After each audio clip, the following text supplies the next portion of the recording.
সলিলাভি আনন্দকুণ্ডং সঘোষং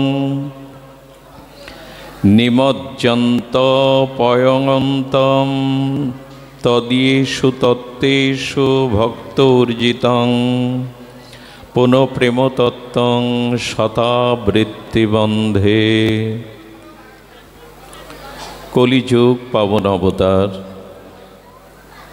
পরম প্রেমময় প্রেম পরতত্ত্ব সীমা নিখিল পরাৎপর ভক্তবৎসল সর্বজীবের আশ্রয় স্বরূপ অকারণ করুণা বরুণালয় কলিযুগ জীবের একমাত্র আশ্রয় গতি শ্রী শ্রী শচীনন্দন নদিয়া বিহারী শ্রী গৌরহরি পতিত উদ্ধারণ পতিত পাবন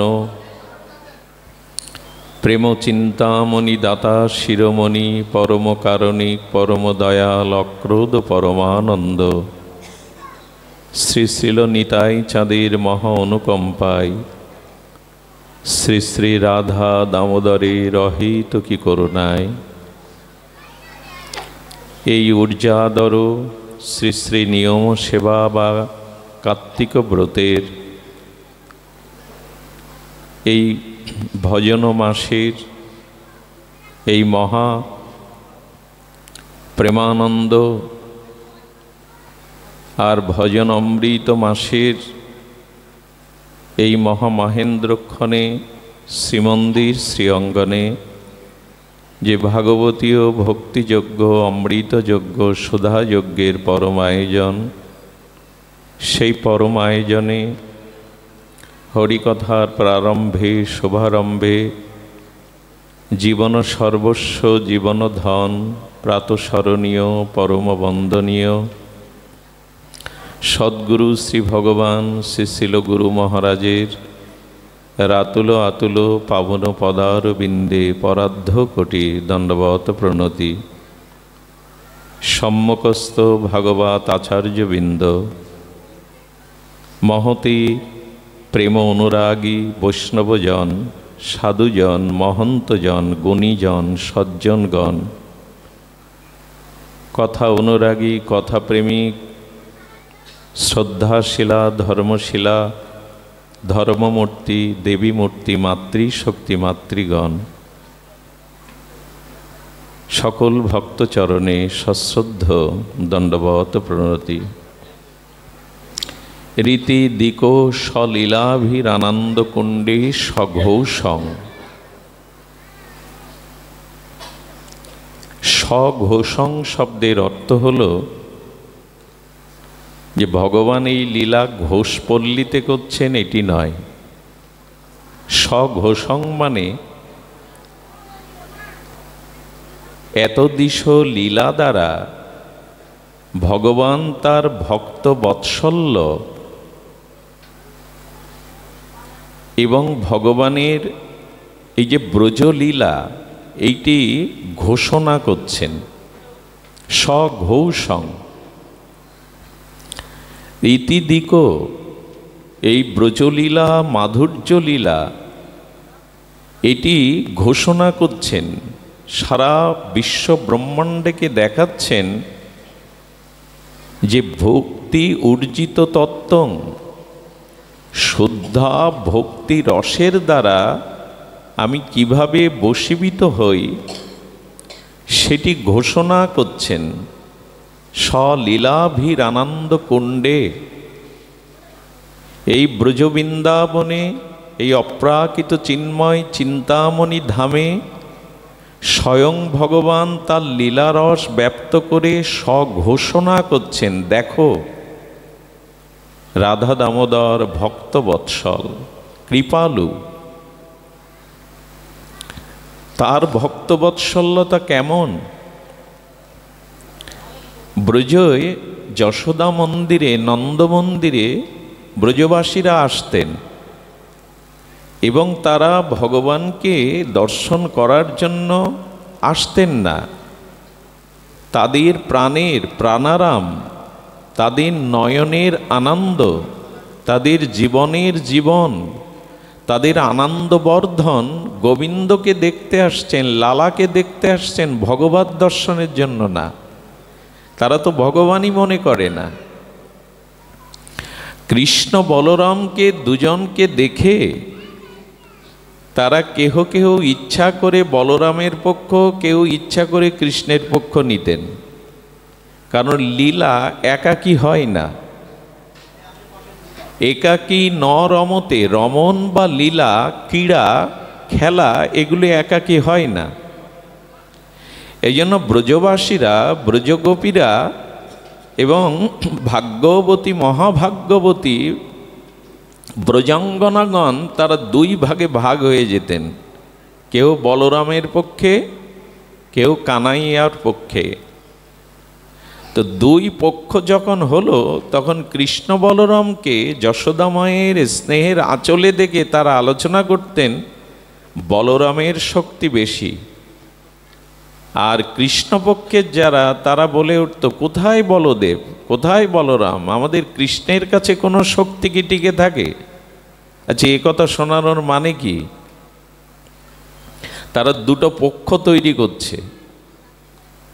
ভগবান এখানে ভক্ত বৎসল্য গুণে কতটা মোহিত, এই ব্রজলীলাতে, দামোদর লীলাতে যখন দুটি পক্ষ হয়ে যাচ্ছে, তখন দুটো পক্ষই বলছে, আচ্ছা কৃষ্ণ যদি বলরামকে বলের দ্বারা হারাতে পারে?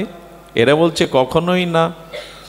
যদি হারাতে পারে, আমরা মুঠো মুঠো সন্দেশের নাড়ু দিয়ে দেব, মাখন দিয়ে দেব। আচ্ছা, বলরামের পক্ষে যারা, তারা বলছেন আমাদের বলদেব যদি জিতে যায়, কৃষ্ণ তো হেরে যাবেই, বলে তাহলে বলদেবকে আমরা পুরস্কারের মালা আর এমনি করে নাড়ু দেব। যেই নাড়ুর কথা বলেছে, মাখনের কথা বলেছে, দুই ভাই চোখে চোখে বলছে হয়ে যাক। এখন ভগবান কি বুঝতে পারছে না ওদের মনের কথা? তারা কৃষ্ণ বলরামের এই মাধুর্য লীলা দর্শনের জন্য সকাল সকাল গৃহকর্ম ছেড়ে নন্দমন্দিরে এসছেন। তাদের লক্ষ্য এই দুটো পক্ষ সৃষ্টি না করলে দুজনের লীলা দর্শন করানো যাবে না। এই যেন ক্রীড়ানো পুতুলের মতো যেভাবে নাচাচ্ছেন ব্রজবাসীরা, সেভাবেই নাচছে কৃষ্ণ বলরাম। আর তখনই দুই ভাই কুস্তি করার জন্য, কে কার বেশি বল, এইটি প্রস্তাবনা করার জন্য দুজনেই কুস্তি লড়ছেন। কখনো কৃষ্ণ নিচে পড়ে যাচ্ছে, তখন বলদেবের দলের লোক হাততালি দিয়ে বলছে এই দেখ কার বল বেশি। আবার পুনরায় যখন কৃষ্ণ পড়ে উঠছেন, তখন হাততালি দিচ্ছেন। লীলাগুলো একটু কল্পনা করুন তো। দুটো নাড়ুর লোভে বিশ্বব্রহ্মাণ্ডের কুলমালিক স্বয়ং ভগবান এমন করতে পারে? এই দেখো জগৎ। বেদে যাকে ব্রহ্মা বলছে, বেদে যাকে সর্বেশ্বর বলছেন, অচন্তনীয় তত্ত্ব বলছে, অবাং মনসাগোচর বলছে, যাকে বাক্যের দ্বারা, মনের দ্বারা, কোনো কিছুর দ্বারা প্রকাশ করা যায় না, তারা আজ ভক্তের বিগলিত ভক্তির ধারায় বিবশ হয়ে আজ মারামারিও করছে একটু নাড়ুর লোভে। এইটি অন্যখানে পাওয়া যাবে না। এটা ব্রজলীলা ছাড়া কোথাও এই সন্দেশ নাই, এই বার্তা নাই। তো এক একজন ওপরে ওঠে, নিচে ওঠে, এই করেই লীলা। দুইজন জিতেছে বলে হাতে তালে দিয়ে নাড়ু তাদের হাতে দেয়। এই লীলা স্বঘোষং গোবিন্দ ঘোষণা করছেন, দেখো জগৎ, দেখো বিশ্বব্রহ্মাণ্ডের সকলে, ভক্তির দ্বারা আমি কতটা অর্জিত হই। ভক্তি তদীয়েষু তত্ত্বেষু ভক্তি ঊর্জিতং।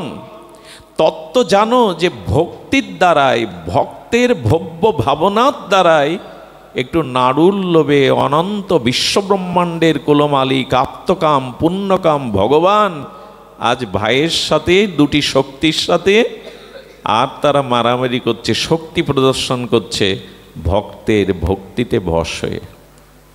শুধু কি তাই, প্রভাতে একদল গোপী এসেছে। আর এই গোপী নন্দ মন্দিরে, যশোদা মন্দিরে আসবে তো কৃষ্ণের জন্যই, লালার মুখদর্শনের জন্যই। কিন্তু একটা অজুহাত তো চাই। গোবরের ঝুড়ি এনেছে, যশোদে মা এ ভাগ্যবতী কৃষ্ণ জননী যশোদা গেহিনী। যশোদা বলছে সকাল সকাল তোমরা, বললেন মা কিছু গোময় দরকার, গোবর দরকার। আচ্ছা ব্রজবাসীদের গোবর দরকার তো যশোদা মন্দিরে আসবে, গোবর নাই ওদের বাড়িতে। সুধীজন ধ্যান দিন, কথা না বলে ধ্যান দিন। তো বলছেন মা গোময় লেপন করব বলে তোমার শ্যামলী ধবলী এদের এই গোময় নিতে এসছি। বলেন এটা কি আর অনুমতি নিতে হয়? গৌশালা থেকে নিয়ে যাও যত পারো। আচ্ছা গোবর কিছুটা তুলেছেন, ঝুড়িটাও মাথায় তুলতে পারেন কিন্তু তুলছে না। আসলে গোবর নেওয়ার অজুহাতে কাকে দেখতে এসছে ওরা? কাকে দেখতে এসছে? গোপালকে। কিন্তু সে গোপালের তো সাড়া নেই, এজন্য গোবর ঝুড়ি নিয়েই দাঁড়িয়ে আছে। আচ্ছা অন্তর্যামী ভগবান কি জানে না গোপীরা কেন এসছে? গোবর তাদের প্রয়োজন, গোবিন্দকেই তাদের প্রয়োজন। সুধীজন গোপীরা যখন গোবরের ঝুড়িটা নিয়ে আছে, গোবিন্দ আর ঘুমাতে পারলেন না। এই সকালবেলা শয্যা ছেড়ে আর মায়ের দেওয়া রাত্রের কাজলটা হাত দিয়ে মুছতে গিয়ে মুখটা অদ্ভুত রকমের সৌন্দর্য প্রকাশ হয়েছে। সেই কালিগুলো লেপ্টে গেছে মুখবদনে, কমল বদনে। আর গোপীর পাশে এসে দুটি হাত কোমরে দিয়ে বলছে কি গো গোপী? বলে দেখো কানাই, আমরা এই ঝুড়িটা মাথায় তুলতে পারছি না, তুমি একটু হাত দিয়ে দাও। গোবিন্দ তখন ঠোঁট কেটে বলছেন গোবর ঝুড়ি তুলে দেওয়ার দায়িত্ব আমার। ভগবান কোথায় ঠেকে গেছে দেখুন, ভক্তের ভক্তিতে আজ তিনি বলছেন গোবর ঝুড়ি তুলে দেওয়ার দায়িত্ব আমার। বলে উপকার তো করতেই হয়, আমি তুলতে পারছি না মানে তো তুমিই তুলে দেবে। ভগবানকে এরা কোথায় নামাচ্ছে ভক্তিতে, আর ভক্তির দ্বারা স্বয়ং সর্বশক্তিমান তত্ত্ব কোথায় নামে একটু দেখুন। কি করেছেন? গোবর ঝুড়ি তুলে দেওয়ার বেলায় গোবিন্দও তো কম যান না। রসবিগ্রহ, রসব্রহ্ম, লীলা বিস্তারের জন্য বলছে গোবর তোমাকে দেব না। আরে ঝুড়ি তোলা দেওয়া পরিমণ্ডক, গোবর তোমাকে এক বিন্দু দেব না। কেন দেব না? যশোমতী অনুমতি দিয়েছে। বললো মা কি আর গরু চড়াতে যায়? গরু চড়াই তো আমি। তো হচ্ছে গোবর দেবে না কেন? বলে একটি শর্ত আছে। বলে কি শর্ত? গোপী বলছেন আচ্ছা তোমাকে একটা শর্ত দিচ্ছি, দেখো গোবর দেবে কিনা। এক তাল করে গোবর নেব আর এক মুঠো করে মাখন পাবে, বলো সত্যে রাজি আছো কিনা। ভগবান তখন সহস্যে আগ্রহশীল হয়ে বলছেন এতে রাজি আছি।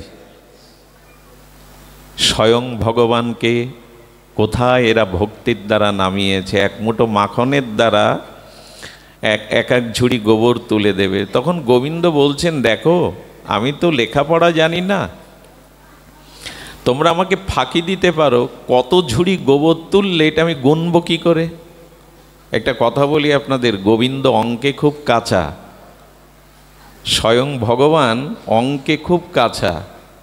আমরা যেমন বলি আমার এই কাজটা করে দাও তোমাকে এই দেব, এরকম অঙ্ক গোবিন্দ বোঝে না। গোবিন্দ একটাই বোঝে তোমার মনটা 16 আনা আমায় দাও আর আমাকে 16 আনা তুমি নিয়ে নাও, এই হলো গোবিন্দের অঙ্ক। 16 আনা মনটা আমায় দাও আর আমাকে নিয়ে নাও। খুব বেশি গণিত বোঝে না গোবিন্দ, বুঝতে চানও না উনি। তো গোপী তখন প্রস্তাবনা দিচ্ছে এক এক ঝুড়ি গোবর যখন নেব আমরা গুনবো কি করে জানো? এক একটা গোবরের বিন্দু তোমার ললাটে চিহ্ন করে দেব, শেষে গুনে দেখব ক ঝুড়ি নিয়েছি।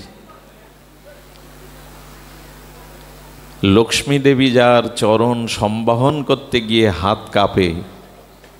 এ জগতে সব থেকে কমল নির্মল কি জানেন? কমল ফুল মানে পদ্ম ফুল। আর পদ্মের থেকে কমল হলো পদ্মাসনা কমলা দেবী লক্ষ্মী দেবীর অঙ্গ। ওই জন্য তো তিনি কমলাসনা, কমলের আসনে তাকে বসতে দেন। আর লক্ষ্মী দেবীর অঙ্গের থেকে কমল হলো তার করকমল অর্থাৎ হস্ত। আর লক্ষ্মী দেবীর করকমলের থেকে কোটিগুণ কোমল গোবিন্দের চরণ। এই জন্য ওই লাল লালিমাময় গোবিন্দের চরণ কমলে হাত দিতে গিয়ে লক্ষ্মীর হাত কাঁপে। তো সেই শ্রী গোবিন্দের ললাটে চন্দন চর্চিত করে যাকে তিলক পরানো হয় তাকে আজ গোবরের বিন্দু দিয়ে গোনা হচ্ছে কঝুড়ি গোবর গোপীমা নিয়ে গেল, আর ওই কটা মুঠো মাখন পাবে। লোভ আমাদের থেকে ভগবানের বেশি, তবে ভক্তের ভক্তি বা প্রেমের প্রতি তার লোভ। সুধীজন, তো ভগবানকে গোবরের বিন্দু দিলে সিঙ্গার করলে মানাবে তো? শাস্ত্র বলছেন ওখানে যা দেবে তাই সুন্দর হয়ে যাবে। ক বা দয়ালু শরণং ব্রজে, তেমন দয়ালু কে আছে যাকে বিষ দিতে গেলে ধাত্রীগতি মাতৃগতি দিয়ে দেয়?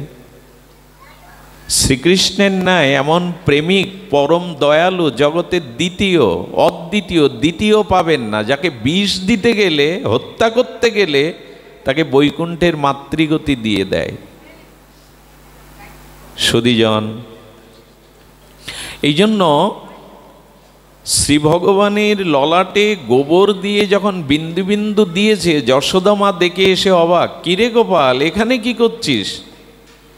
বলো মাখন দেবে বলেছে, গোবরের ঝুড়ি তুলে দিচ্ছি। তো তোর মুখে বিন্দু বিন্দু এই গোময় কে কে অর্চন করে দিল, কে সিঙ্গার করে দিল? বলো গোপীরা গুনছে, আর আমিও হিসাবি, আমিও গুনছি। আর কয় ঝুড়ি গোবর নিল, আমাকে কয় মুঠো মাখন দেবে। যশোদামা বুকে ধরে ধরলেন। এখন এই আমাদের ব্রজেন্দ্র নন্দন, যশোদানন্দন, এই আমাদের রাধা দামোদর, ভক্তবৎসল রাধা দামোদর। তবে একটি কথা বলি, এ কথা শুনতে হয়তো আমাদের হৃদয় স্পর্শ করবে, কিন্তু আমরা ভগবান কি বাধ্যে চেষ্টা করেছি? দেখুন, এই মাসটা ভগবানকে বন্ধন বা বাধার মাস। এই মাসটি ভগবানকে বন্ধন করার মাস। এই সুযোগটি এই মাসেই ভগবান দিয়েছেন। যথা দামোদর ভক্তবৎসল বিদিত জনা, তাস্যহং তাদিসং মাসং স্বল্পমা পুরকারক। হরিভক্তি বিলাসে বলছেন যে ভগবান যেমন ভক্তবৎসল, অধরা হয়েও ধরা দিলেন, অনন্ত বিভু হয়েও মায়ের পট্টডরিকার বন্ধনে আবদ্ধ হলেন, তদুপরি ভগবানের ন্যায় এই মাসও ভক্তবৎসল। তাদিসং মাসং, এই মাসও ভগবানের ন্যায় ভক্তবৎসল। এই জন্য এই মাসে যারা সামান্য পরিমাণও রাধা দামোদরের প্রীতি বর্ধনের জন্য এই মাসে নিয়মে, ভজনে, অনুরাগে রাধা দামোদরকে আনন্দ দিতে চেষ্টা করবে, তিনিও প্রেমের দ্বারা, ভক্তির দ্বারা তিনিও রাধা দামোদরকে বন্ধন করতে পারবেন। ভগবান বন্ধন স্বীকার করবার জন্য এই মাসকেও তার মতো কৃপালু করে দিয়েছেন। তাস্যহং তাদিসং মাসং। এই জন্য এই মাসে বিনা ব্রতে যেন কেউ অতিবাহিত না করে। অব্রতেন ক্ষিপদ্যস্তু যত দামোদরং মাসং প্রিয়ং তির্যকজনী মাবপ্রান্তি সর্বধর্ম বহিষ্কৃত। আমাদের আচার্যগণ বলছেন, খুব ধ্যান দিয়ে শুনুন, এই মাসে বিনা নিয়মে, বিনা ভজনে, অল্প করলেও আপনাকে ভজন করতে হবে।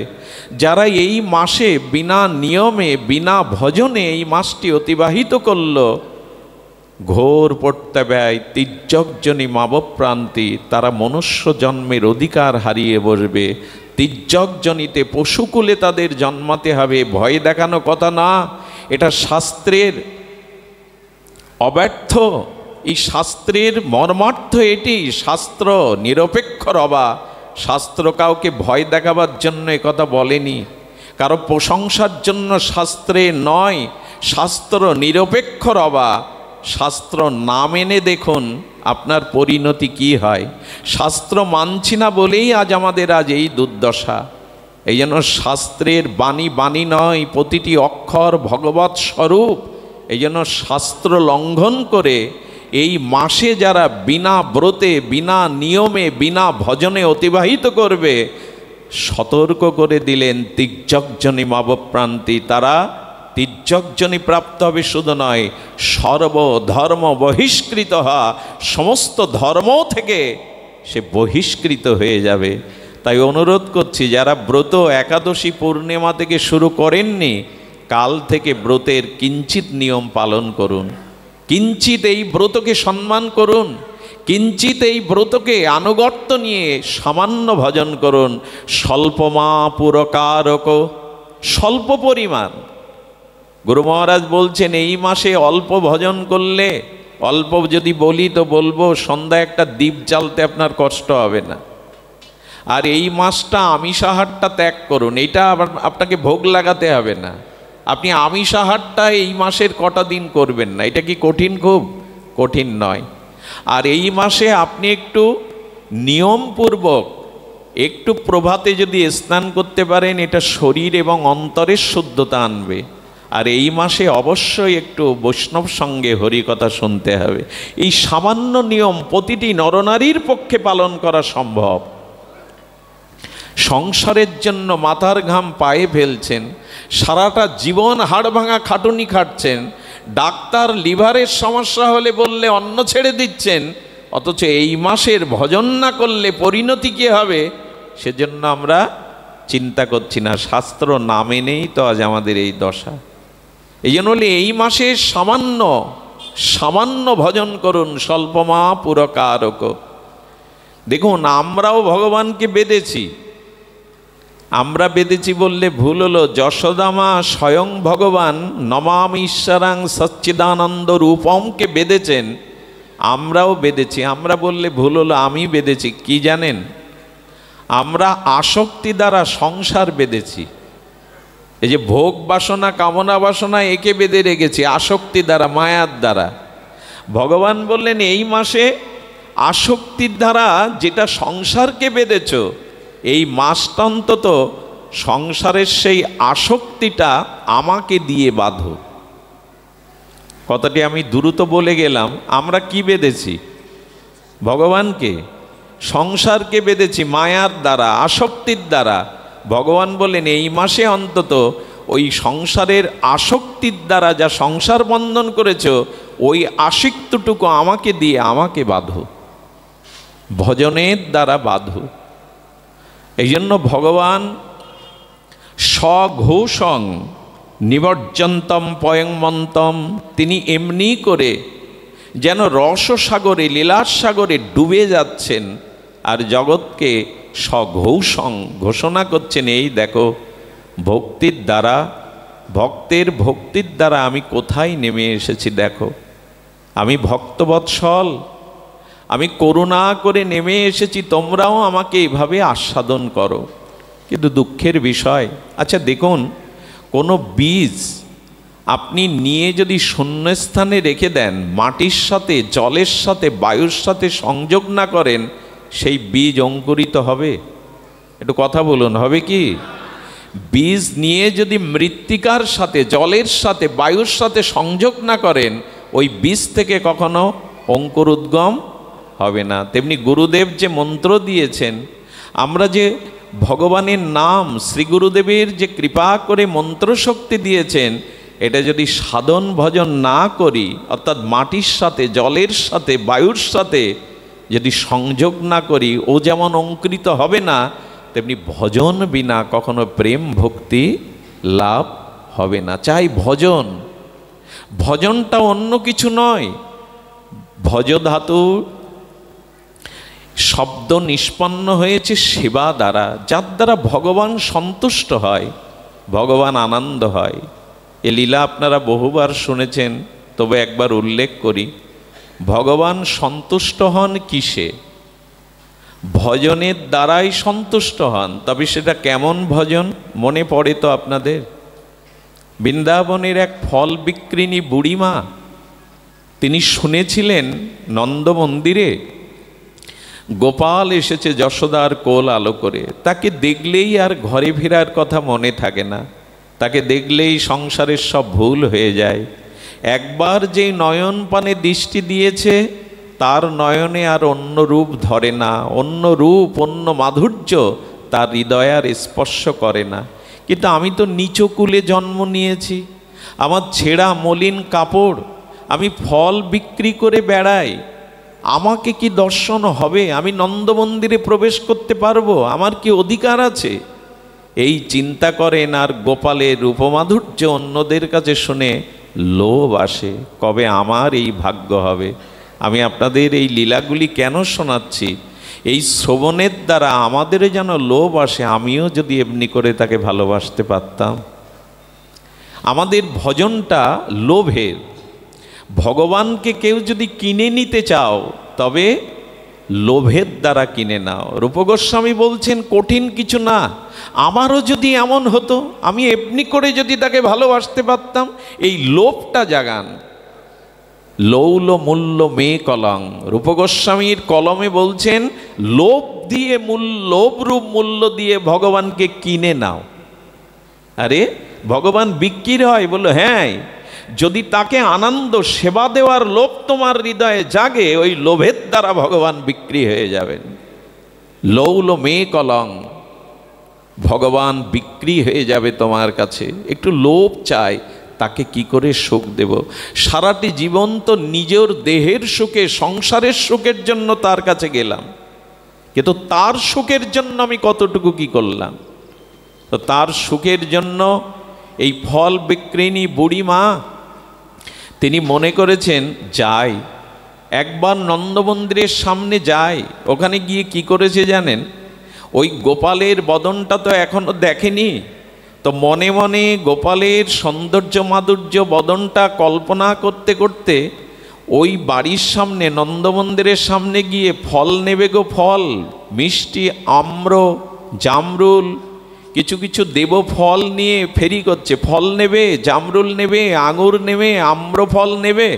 আর কৃষ্ণের চিন্তা করতে করতে এমন ভাবা আবেশ এসে গেছে, ফলের কথা না বলে গোবিন্দ নেবে, কানাই নেবে, লালা নেবে, এই বলতে শুরু করেছে। একে বলে আবেশ, একে বলে ভাবের আবেশ। ওই যে আম্র নেবে, জামরুল নেবে, আঙুর নেবে, এই বলতে বলতে নন্দমন্দিরের সামনে মনের আবেশে বলতে বলতে বলেছে গোবিন্দ নেবে, কানাইয়া নেবে, লালা নেবে, আহা যশোদানন্দন নেবে। ডেকে ডেকে অনেক সময় কারো সাড়া পেল না। বিফল মনোরথে যখন ফিরে আসছে, পদকর্তা বললেন একদিনের ডাকেই কি আর তার দেখা পাবে? একদিনের ব্যাকুলতাই কি তাকে পাবে? আরও ব্যাকুলতা আনো, হৃদয়ে আরও অনুরাগ আনো, ওইটুকুর অপেক্ষা। যারা ভজন পথে এসেছেন, যদি বলেন অনেকে তো তাকে ভজন সাধন করলাম, তুই তো সাড়া দেননি, সাড়া দেবেন, কিন্তু অনুরাগটা বাকি আছে, সেই উৎকণ্ঠাটা, ব্যাকুলতাটা কিছু বাকি আছে। এই জন্য একদিনে তিনি দেখা দেবেন, আমি ভজন করছি বলেই তিনি কৃপা করবেন এমন না, উনি অনুরাগটা বাড়িয়ে নিচ্ছেন, ব্যাকুলতাটা বাড়িয়ে নিচ্ছেন। যেদিন ওই পরম ব্যাকুলতায় অনুরাগে তাকে ডাকবেন, সেদিন তিনি সাড়া দেবেন। এইভাবে কতদিন যে কানাই নেবে, গোবিন্দ নেবে, লালা নেবে বলে বাড়ির সামনে যায়, দেখা পায় না। একদিন আসতে আর চোখের জলে ঝরে যাচ্ছে, কানাইয়া আমি যোগ্য নই, আমি নিচুকুলে জন্মেছি, আমার মলিন বস্ত্র, আমি অভাগিনী বলে তুমি আমায় দেখা দেবে না, এই বলে কাঁদছে। আর নন্দমন্দিরের সামনে বৃক্ষতলে বসে ওই ডেকে যাচ্ছে, ওগো কানাই নেবে, লালা নেবে। যশোদা মায়ের সাথে বসেছিল ব্রজবাসী ভাগ্যবতী কিছু মা, কৃষ্ণ দুগ্ধপান করছিলেন যশোদার কোলে বসে। আর বুড়িমার এই অনুরাগ চোখের জলের যখন ব্যাকুল হয়েছেন, গোবিন্দ মনে মনে বললেন আজই তোমাকে ধরা দেওয়ার সময় এসেছে। এই ব্যাকুলতাটার ভজনটা যেন যন্ত্রের মতো না হয়। যন্ত্রের মতো গুরুদেব চারমালা করতে বলেছেন, তো এই কাছির মতো টানছি, দড়ির মতো, মন অন্যখানে ঘুরে বেড়াচ্ছে, এরকম ভজনে কাজ হবে না।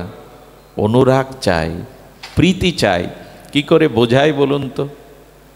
আমাদের পরমহংসদেবের কাছে এক ভক্ত গিয়েছিলেন যে ভগবানকে কিভাবে ডাকলে তবে তিনি নেমে আসেন, পাওয়া যায়। আপনারা জানেন, ধনীর ধনের প্রতি, বিষয়ের প্রতি যে টান, সতী রমণীর স্বামীর প্রতি, পতির প্রতি যে টান, আর বাৎসল্য প্রেমী মায়ের সন্তানের প্রতি যে টান, এই তিন টান একত্রিত করলে যে অনুরাগ হয়, ওই অনুরাগে ডাকলে তবে ভগবান তাকে সাড়া দেন। আমাদের অভাব শুধু ওই অনুরাগের, ওই প্রীতির। তো গোবিন্দ আজ মায়ের কোল থেকে মায়ের স্তন্যদুগ্ধ পানরত অবস্থায় ছেড়ে চলে আসছেন। যখন গোপাল বাইরে এলেন, 2.5 বছর বয়স, তখনও উনি বসন পরেননি, কিন্তু যশোদা মা ঝুঁটি বেঁধে দিয়েছে, ওখানে ময়ূরপুচ্ছ লাগিয়ে দিয়েছে, কোমরে রুনুঝুনু আর হাতে বাজুবন্ধ, চরণে নূপুর। একবার কল্পনা করুন তো, গোবিন্দের দুটো কয়েকটা দাঁত উঠেছে সামনে, ওই অপরূপ শোভাময় হয়ে জগৎ ভুবন ভোলানো রূপমাধুর্য বাৎসল্য রূপে। আর সেই মায়ের কাছে এসে বলছেন, ও বুড়িমা, দাও না আমায় দুটি ফল দাও না। যেই না তার নয়নের দিকে তাকিয়েছে, তার তৃষিত নয়ন, তার অনুরাগ ভরা হৃদয়ে তার দিকে তাকিয়েছে, জগৎ তার সামনে সরে গেছে। আসলে হৃদয়ে অনুরাগ থাকলে, প্রেম ভক্তি থাকলে ভগবানকে যেরূপভাবে দর্শন করা যায়, তাতে জগৎ সরে যায়। জগতের আর কোনো রূপ তার নয়নর মনে আর ধরে না। গোবিন্দকে দেখেই তার মূর্ছিত হওয়ার স্বভাব, এত অপরূপ। দেখে নয়ন দিয়ে ঝর্ণার মতো প্রেমাশ্রু ঝরছে। বলেন, দাও না বুড়িমা, আমায় একটা ফল দাও। আজ বিশ্বেশ্বর ভগবান মায়ের স্তনপান থেকে বিরত হয়ে আজ বুড়িমার কাছে হাত পেতে ফল চাইছেন। এই দেখো ভক্তি উজ্জিত তত্ত্ব, এই দেখো ভক্তের ভক্তির তত্ত্ব। আজ স্বয়ং বিশ্বব্রহ্মাণ্ডের মালিক হাত পেতেছে। যখনই হাত পেতেছেন, বুড়িমা তখন নয়নপানে তাকিয়ে বলছে, গোপাল, বুড়ি শব্দটা বাদ দিয়ে একবার মা বলে ডাকতে পারিস না? সব মায়েরই তো মা ডাকের প্রতি একটা দুর্বলতা থাকে। বলছে, বুড়িমা বাদ দিয়ে মা বলতে পারিস না? গোপাল তাকিয়ে আছে, বলছে, তোমার ইচ্ছা আজ পূর্ণ হওয়ার দিন। আচ্ছা, আমি তোমাকে বুড়ির মা না বলে মাই বললাম, দাও মা, একটা ফল দাও। সুধীবৃন্দ, ফলটা যখন দিতে যাচ্ছে, তখন বুড়িমা প্রশ্ন করছে, গোপাল, এইভাবে হস্তে ফল দিলে তোমার হাতে কটাই বা ধরবে? আসলে ভগবানের করপল্লব তো তখন ছোট ছোট করপল্লব। তখন বলছেন, আচ্ছা, আমি তোমার যদি মুখে তুলে দিই? বলে, তুমি বড় বোকা। আরে মুখে তুলে দিতে গিয়ে এভাবে দাঁড়িয়ে হয় নাকি? বলেন, কি করে? বলে, আমাকে কোলে বসাও না। কোলে তো বসতেই চাইছেন তিনি। বুড়িমা তখন চোখে জল ছেড়ে দিয়েছে, আমার মলিন কাপড় ধুলাবালি মাখা গোপাল, এই কোলে কি তোকে বসানো যায়? বলে, কোলে না বসিয়ে তো আমি নেব না। এই হলো উজ্জিত তত্ত্ব ভগবানের।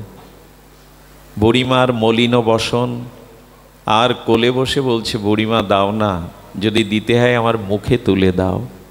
ভগবান সেবা নিতে চায়, আসলে দেওয়ার মতো অনুরাগ। আজও কলার খোসা তিনি খান, খোসার সাথে যদি বিদুরানীর মতো ভক্তিটা মিশিয়ে দিতে পারেন। আমাদের ওইটুকুর যা অভাব, সাধন নাই, ভজন নাই, অনুরাগে প্রীতিতে আজ কোলে বসিয়ে ওটা দিচ্ছেন। বুড়িমা তখন একটা প্রশ্ন করে বসেছেন, গোপাল, আচ্ছা তুমি মূল্য কি দেবে? আমি যে তোমায় ফল দিলাম, আমাকে মূল্য কি দেবে? গোপাল তখন বলছেন, মূল্য তো আমি জানি না।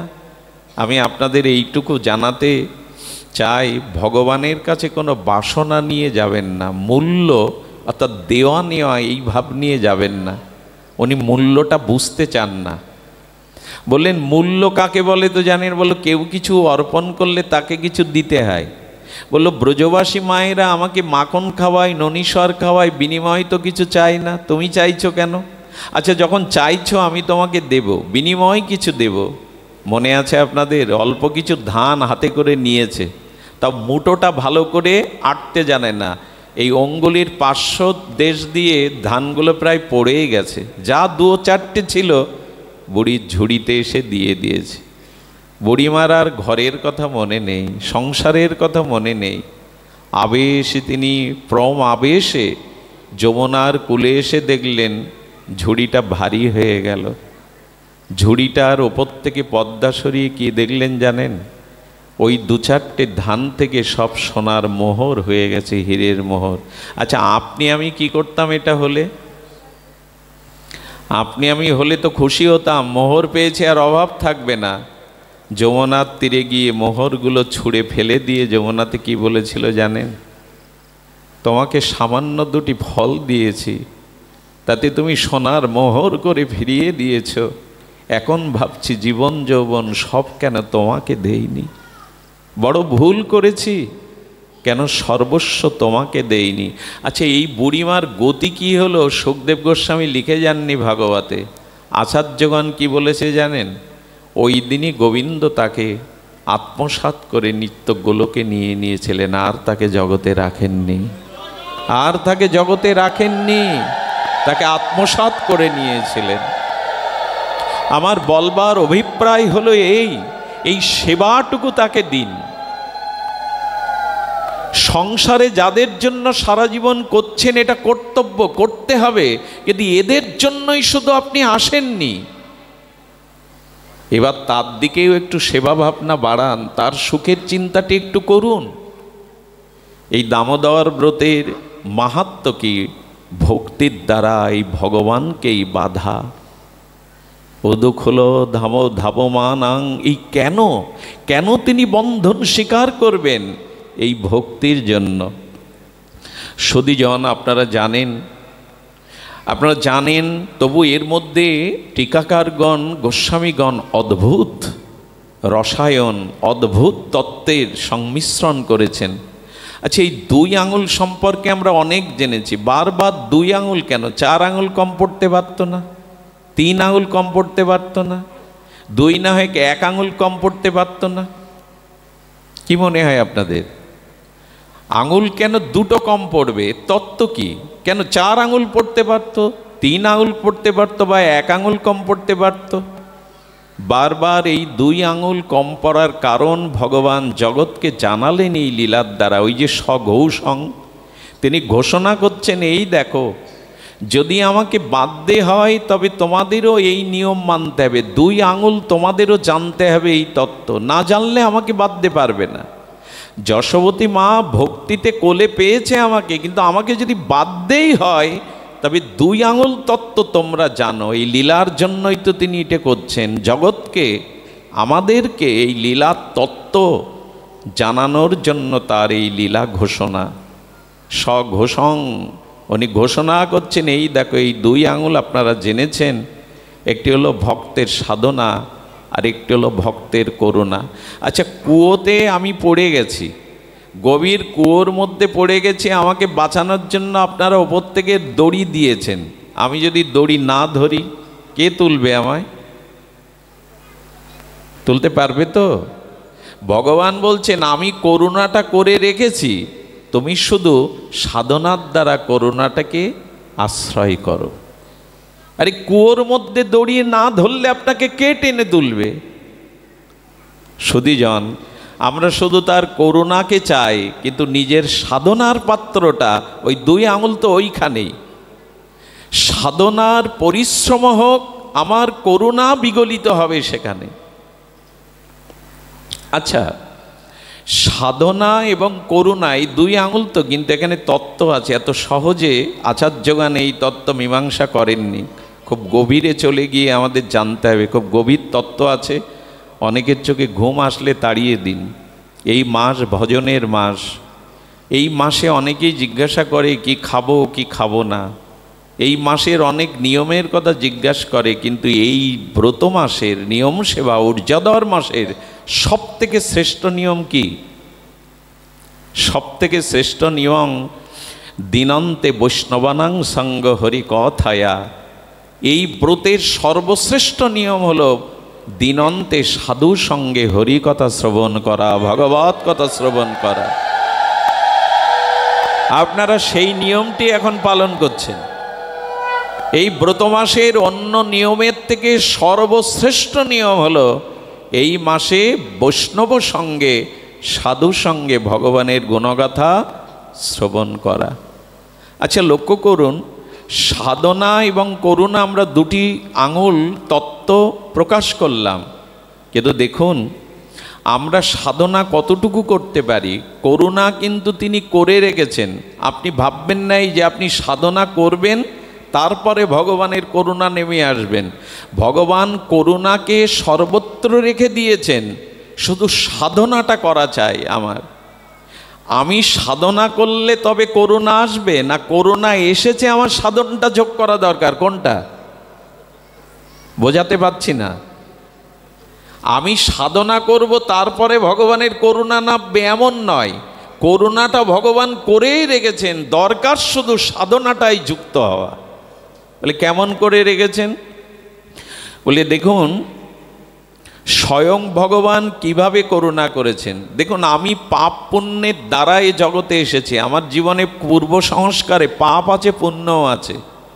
এই পাপ বা পুণ্যের দেহের মধ্যে ভগবান বলছেন আমি আত্মারূপে তোমার হৃদয়ে এসে তোমার শরীরটাকে বাঁচিয়ে রেখেছি, ধারণ করেছি, এটা আমার করুণা না?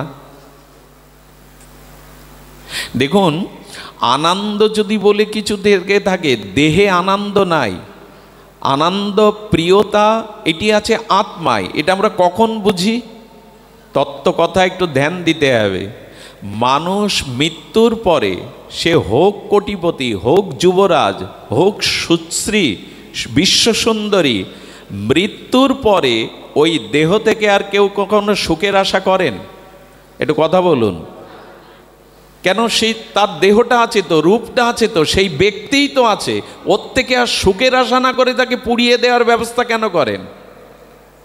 সুখটা দেহেতে নাই, রূপ যৌবনে নাই, রক্ত মাংসে নাই, সুখ বা প্রিয়তা আত্মাতে আছে। এটা মরে গেলে আমরা বুঝি। এই যে এখন দেখছি না আমরা, এই যে আমরা বেঁচে আছি, সুখটা সম্পর্কে নাই, দেহে নাই, রূপ যৌবনেও নাই। থাকলে মৃত্যুর পরে কোনো যুবরাজের কাছে, কোনো যুবতী সুন্দরীর কাছে মানুষ সুখের আশা করত, কিন্তু করে না। কারণ তত্ত্ব হলো আত্মা ছাড়া প্রিয়তা বা সুখ অন্যখানে নাই। সাধুসঙ্গ করতে হবে এইটুকু বোঝার জন্য। আমরা সুখ খুঁজি দেহেতে, সুখ খুঁজি সম্পর্কে, কিন্তু আত্মা ছাড়া প্রিয়তা বা সুখ অন্য বিষয়ে হতে পারে না। আচ্ছা, এখন আমাকে জ্যানতে পড়াবেন এরকম ইচ্ছা এখানে কেউ করবেন? আমার শত্রুও করবেন যে তোমাকে জ্যানতে এখন পড়াবো। কিন্তু আমি যদি হরিকথা বলতে বলতে এখানে প্রাণ ত্যাগ করি, তখন ওই অগ্নিতে পোড়ানোই আপনাদের ধর্ম হবে, সংস্কার হবে। এখন এই অবস্থায় আমাকে পোড়ানোর ইচ্ছাটাও আপনারা কেউ করবেন না, অতি শত্রু হলেও করবে না, তোমাকে এখন আগুনে পোড়াবো। কিন্তু আমি এখানে মারা গেলে আমাকে পোড়ানোর জন্যই তখন আপনাদের ধর্ম বা সংস্কার হবে, অন্ত্যেষ্টিক্রিয়া। কেন? কারণ বিল্বমঙ্গলের মধ্যে ওটি নাই, আত্মা আছে। আচ্ছা, দেহ আত্মাকে ধরে রাখে না, আত্মা দেহকে ধরে রাখে? কোনটা? দেহ যদি আত্মাকে ধরে রাখতে পারত, মৃত্যু নামক অভিশাপ কাল আমাদের কাছে আসতো না। আসলে দেহের ক্ষমতা নেই আত্মাকে ধরে রাখা, আত্মাই কৃপা করে আমার দেহটাকে ধরে রেখেছে। এটাই তার কৃপা। তুমি আমার হবে বলে, ভজন করবে বলে আমি তোমার আত্মা রূপে দেহে তোমার দেহটাকে বাঁচিয়ে রেখেছি, কবে তুমি আমার ভজন করবে বলে। করুণা নামেনি আমাদের কাছে। তো যে আমার হৃদয়ে রেখে আমার এই শরীরটাকে ধরে রেখেছেন, চেতনা বিবেককে রেখেছেন, যাতে আমি উদ্ধার হতে পারি সৎকর্ম ভজন করে, সারা দিনের মধ্যে তার দিকে একবার তাকার অবসর নেই। তাকালাম সংসারের দিকে, বউ ছেলে মেয়ে আত্মীয় কুটুম্ব বন্ধু বান্ধব, অথচ তিনি যে হৃদয়ে রেখে আমাকে বাঁচিয়ে রেখেছেন তার দিকে তাকাবার অবসর আমার নাই। আমার হিয়ার মাঝে লুকিয়েছিলে, দেখতে তোমায় পাইনি। আমি বাহির পানে চোখ মেলেছি, হৃদয় পানে চাইনি। এই চাওয়াটার জন্যই হরি কথা। আচ্ছা, তার করুণা দেখুন। আচ্ছা, ভগবান তুমি হৃদয়ে আছো, তাতে আমরা কি করে তোমাকে উপলব্ধি করব? আত্মাকে দেখবার দৃষ্টি তো আমাদের নাই উপলব্ধির। ভগবান তখন বললেন ওই আত্মা রাম, আত্মারও আত্মা, পরমাত্মার পরাবস্থা সচ্চিদানন্দ ভগবান হয়ে আমি তোমাদের কাছে বারবার এসেছি, শ্রীরাম হয়ে, শ্রীকৃষ্ণ হয়ে, গৌর হয়ে তোমাকে করুণা করব বলে। চিন্তা করতে পারেন, রাধা কৃষ্ণ মিলিত তনু শ্রী গৌরাঙ্গ এসে পাত্রাপাত্র ন বিচারণ ন কুরুতে ন চ ভিক্ষং, তিনি পাত্র অপাত্র দেখেননি, সৎ অসৎ দেখেননি। বন্যার জল যেমন সবাইকে জলমগ্ন করে ভাসিয়ে নিয়ে যায়, মহাপ্রভু দ্বারে দ্বারে গিয়ে, নিতাই চাঁদ দ্বারে দ্বারে গিয়ে আমাদের ব্রজপ্রেম দিচ্ছেন। আর কি করুণা করবে আপনাকে? দ্বারে দ্বারে আসছেন, পাত্র অপাত্র বিবেচনা না করে, যোগ্য অযোগ্য বিবেচনা না করে, আর জীবের দ্বারে দ্বারে নিতাই চাঁদ মহা, এর থেকে কি করুণা চান আপনি? আপনার দ্বারে ভগবান এসছেন বলে। যখন কৃষ্ণ এসেছিল, যখন গৌর হরি এসেছিল, আমি ছিলাম কিনা জানি না, এখন আসছে কোথায়? কেউ যদি দাবি করে এখন করুণা করার জন্য কৃষ্ণ আসুক আমার কাছে, মহাপ্রভু আমার কাছে আসুক, রাম ভগবান আসুক, আমি নেব, তার হব। ভগবান বললেন সবসময় আমার যাওয়ার কথা না, তবে তুমি যখন চাইছো তখন আমি আমার করুণা নিয়ে শ্রীগুরু হয়ে আমি তোমার কাছে যাচ্ছি। একবার তার করুণা দেখুন। অনেকেই আমরা প্রশ্ন তুলি, ভগবান আমায় দেখে না, আমায় কৃপা করে না, আমাকে করুণা করে না। অনেকেই এই ভগবানের কাছেই নালিশ জানায়, আমার দিকে ভগবান তাকায় না। ভগবান বললেন আমি রাম কৃষ্ণ এই স্বরূপেই কারণ্য ঘন ঘনত্তম গুরুরূপ কৃপামূর্তি নিয়ে আমি তোমার দুয়ারে দুয়ারে এসেছি। বলেন আচ্ছা, গুরুদেব তো দীক্ষা দিয়ে চলে গেল, শিক্ষা দীক্ষা কার কাছে পাবো? বলেন আমি বৈষ্ণব রূপে, সাধু রূপে তোমার দুয়ারে এসে তোমাকে শিক্ষা দিচ্ছি। একবার তার করুণার ধারাটা দেখুন, ঝর্ণা যেমন নেমে যায়, এত করুণার ধারা। তারপরে বলছেন প্রভু তোমাকে ঘরে পাবো কি করে? সাধুগুরু বৈষ্ণব তো আর ঘরে রাখতে পারবো না। তখন বললেন আমাকে বিগ্রহ রূপে ঘরে রেখে দাও, আমি পাষাণ না, আমি প্রতিমা না, অভিন্ন ভগবৎ স্বরূপ বিগ্রহ রূপে দেখে দাও। আচ্ছা তারপরেও যদি তোমার না হয়, ভক্তি চাও তো তুলসীকে রাখো, একটু চরণামৃত প্রতিদিন নাও, একটু গীতা ভাগবতের আশ্রয় নাও। এইভাবে করুণা রূপে, বৈষ্ণব রূপে, শাস্ত্র রূপে এভাবে করুণা নেমে এসছে। শুধু প্রয়োজন দড়িটা ধরা। আমি কুয়োয় পড়ে গেছি, তিনি করুণার রশি দিয়েছেন, শুধু দড়িটা ধরা আমার কাজ। এই সাধুসঙ্গ, এই হরিনাম হরি কথা, এই শ্রবণ কীর্তনটা আঁকড়ে ধরা দরকার, তবেই তার করুণার সাথে সাধনা যুক্ত হয়ে তাকে বাঁধা যাবে ভক্তিতে। এই হলো তত্ত্ব। তিনি কঠিন কিছু নয়, তিনি ধরা দেওয়ার জন্য বারবার নেমে আছেন। কবিগুরু বলেছিলেন তোমার আনন্দ আমার পর, তাই তুমি এসেছো নিচে। আচ্ছা সমুদ্রের যদি তরঙ্গ না থাকে, সমুদ্র দেখাবে ভালো তো? আচ্ছা তরঙ্গ আর জল আলাদা কি কিছু? ঢেউ আর জল কি আলাদা কিছু? সমুদ্রের তরঙ্গ, তা জলই তো তরঙ্গ রূপ নেয়, তরঙ্গ আর জল কি আলাদা কিছু? তা ভগবান তেমনি বলছেন ভক্তের দাবি হলো তোমার আনন্দ আমার কাছে, তাই তো তুমি বারবার নিচে এসছো, আমি তো ওপরে যাইনি, তুমিই বারবার নিচে নেমে এসেছো।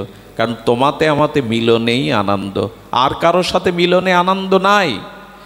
ওই বর বধূকে যতই লাল কাপড় দিয়ে, লাল সুতো দিয়ে বলুক তোমার হৃদয় আমার হোক, আমার হৃদয় তোমার হোক, হয় না। 2 বছর পর কোর্টে গিয়ে ডিভোর্স দিয়ে দেয়, অত লাল সুতো বেঁধে। আর যদিদং হৃদয়ং তব তদিদং হৃদয়ং মম, যতই বলুক আমার এ সংসারে কারো সাথে মনের মিল হয় না। মনের মিল একমাত্র ভক্ত আর ভগবানের সাথেই হয়। এই যে মিলন, এই মিলনটার জন্যই বারবার করুণা করছেন, কিন্তু আমি হাত বাড়ালাম কই?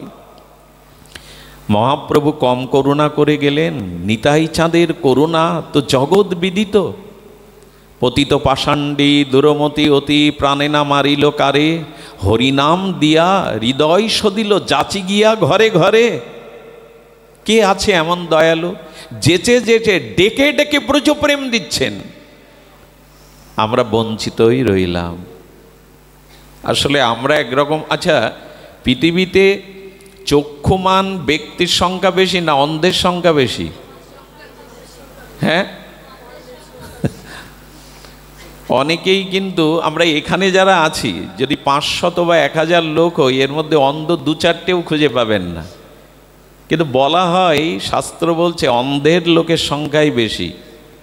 একবার সম্রাট আকবর এই প্রশ্নটা বীরবলকে করছেন। বীরবল ওনার প্রসিদ্ধ একজন নবরত্নের এক রত্ন, ব্রাহ্মণ বীরবল, ছোটোখাটো মানুষটির বুদ্ধি প্রবল। বলছে, বীরবল বলো তো অন্ধের সংখ্যা বেশি না চক্ষুমান ব্যক্তির সংখ্যা বেশি? বলে একটু তো সময় দেবেন, আগামীকাল লিস্ট জানাবো। সকালে বীরবল এক জোড়ো জুতা মাথায় করে আর একটা জুতা এইভাবে ঘোরাচ্ছে। আচ্ছা, 100 লোক বীরবলের মতো এরকম প্রাজ্ঞ সম্রাট আকবরের সভাতে যিনি রত্ন, তিনি যদি মাথায় জুতো নিয়ে আর একটা জুতো এইভাবে দড়ি দিয়ে ঘোরান, সবাই এসে জিজ্ঞাসা করছে বীরবল করছোটা কি? বলে ওনার নাম লেখো। এক ব্যক্তিকে লিখেছে কাগজ কলম দিয়ে ওনার নাম লেখো। এভাবে 200-300 লোকের নাম লিখেছে। সারাদিন এই করতে করতে সম্রাট আকবরের কাছে এই খবর পৌঁছে গেছে। আকবর এসে দেখছে, আরে এ তো জুতো মাথায় নিয়ে বীরবল আর এক জুতো ঘোরাচ্ছে। এসে বলছে, বীরবল করছোটা কি?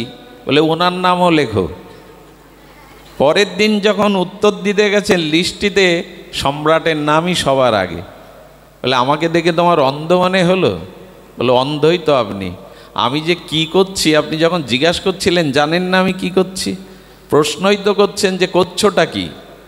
আমারও বলতে ইচ্ছা করে, বিবেক পেয়ে, বিচার পেয়ে, শ্রেষ্ঠ মনুষ্য জন্ম পেয়ে করছিটা কি? আমরা করার কাজ কিছু করছি তো? এরকম ভেবে বসে থাকবেন না যে আমার পরের শ্রাদ্ধ শান্তি করে আমারে উদ্ধার করে দেবে, অত সোজা না। নিজের উদ্ধার নিজে করে যান। আমি আসতে গিয়ে আমাদের ভক্তপ্রভার বিষ্ণুদাকে বলছিলাম, পারলে নিজের শ্রাদ্ধ আগে করে যাবেন, ছেলে মেয়ের প্রতি ভাব রাখবেন না। অর্থাৎ নিজের উদ্ধার কর্মটা আগে করে যান। আমাদের যে ছেলে মেয়ে বর্তমান যুগের, বর্তমান প্রজন্মের, এরা এরপর শীতকালে বাবা মা বললে কষ্ট পাবে। বাবা মারার আর সময় পেল না। কাপড়, ভিজে কাপড় নিয়ে থাকা অভ্যাস। জুতো ছাড়া তো চলতে পারে না এরা। মাথার চুল ফেলবে, ও 2 দিন পরে ফেলবে না। আরে এইটুকুই করতে পারে না বাবা মার জন্য, তো উদ্ধার কোথায় করবে? এই উত্তর ভারতে এক বাবার 2 সন্তান, বাবা মারা যায়, তার চিতাভস্যটা, ধ্যান দিন এদিকে, তার চিতাভস্যটা মা রেখে দিয়েছে পাত্রে।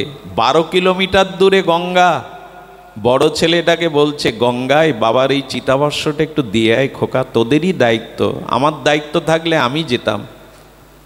পুত নামক নরক হতে পুত্রই পরিত্রাণ করে, এই জন্য সন্তান কামনা করে, উত্তরসূরি কামনা করে পিতামাতা। বললেন, তোমার ওই ছাই গঙ্গায় দিলে বাবার উদ্ধার হবে আমি বিশ্বাস করি না। দীর্ঘ 10 বছর কেটে গেছে। ছোট ছেলেটাকে 10 বছর পরে চোখের জলে অনুরোধ করলে রাজি হলো। ছেলেটা গেল, রাত্রে এসে ঘুমিয়েছে। সকালে প্রভাতে মা স্বপ্ন দেখে এসে কাঁদছে, ছোট কোকা এটা করতে পারলি? বলে কি বলছো, কি করেছি? বলে চিতাভস্যটা গঙ্গায় তুই দিসনি। বলে তুমি এখান থেকে দেখতে পেয়েছো, তোমার দিব্য দৃষ্টি হয়েছে? কোথায় দিয়েছি? বলে আর 4 কিলোমিটার দূরে ছিল গঙ্গা, তুই এক ড্রেনের মধ্যে ফেলে দিয়ে চলে এসছিস। বলে তুমি জানলে কি করে? বলে তোর বাবা স্বপ্নেতে কাঁদছে আর বলছে, কেমন সন্তান রেখে আসছে জগতে, যারা পিতার অন্ত্যেষ্টিক্রিয়ার গঙ্গাতে যেতে পারেনি 4 কিলোমিটার দূরে, তোমার সন্তান ড্রেনে ফেলে দিয়ে আসছে। এই সব সন্তানের দ্বারা পিতামাতা উদ্ধার হবে এরকম ভাববেন না। ভজন সাধন করুন, নিজের উদ্ধার করুন, খুব বড় ক্ষতি হয়ে যাবে। খেয়ে পরে হেসে আসিয়ে সংসারে থাকাটা ভালো থাকা না। নিজের উদ্ধারের চেষ্টা না করলে, দেখুন আজকে আমরা যে জরা ব্যাধি, রোগ, শোক, ত্রিতাপ, যন্ত্রণা পাচ্ছি, আমাদের এই ভাগ্যে এটা কে লিখেছে বলুন তো? আমি আপনাদের নিশ্চিত করে, দৃঢ় করে বলছি, আমাদের ভাগ্য ভগবান লেখেনি, বিধাতা লেখেনি। আমাদের ভাগ্যের রচয়িতা আমরাই। আমরা পূর্ব যেমন কর্ম করেছি, সেই কর্ম অনুযায়ী আমাদের ভাগ্যফল লিখিত হয়েছে। এখানে ভগবানের কিছু করার নেই। আমাদের কর্মফল আমরাই লিখেছি, ভগবান না। ভগবান কাউকে কষ্ট দেন না। সূর্য থেকে কখনো অন্ধকার আসে না। কল্যাণময়, চির আনন্দময়, সচ্চিদানন্দ ভগবান হতে কারো কোনো দুঃখ আসে না। আমরাই তৈরি করেছি আমাদের জীবনের ভাগ্য। এই জন্য বাকি যে কটা দিন আছে, মৃত্যু তো যে কোনো সময় আসতে আনা দিতে পারে, ভজনে কাজে লাগান। ওই যে বললাম, সুতা দিয়েছেন তিনি, আগড়ে ধরুন। এই ভবকূপ থেকে উদ্ধারের জন্য এই নাম, হরিকথা, সাধুসঙ্গের যে কৃপার রশি আমার কাছে এসেছে, কৃপার রশি, সাধন রশি দিয়ে তাকে ধরুন। আচ্ছা, এখন আর একটা প্রশ্ন আসে, খুব তাত্ত্বিক কথা। এখন তো তাত্ত্বিক কথা মানুষ শুনতে চায় না, লীলা কথা শুনতে চায়, কিন্তু তত্ত্ব না জেনে ভাগবত শুনবেন না। শুধু লীলা কথা দ্বারা আমরা পার হতে, আগে তত্ত্ব জানুন, তার উপরেই লীলা। ভিত ভালো করুন, নালে রানা প্লাজার মতো ভেঙে পড়বে।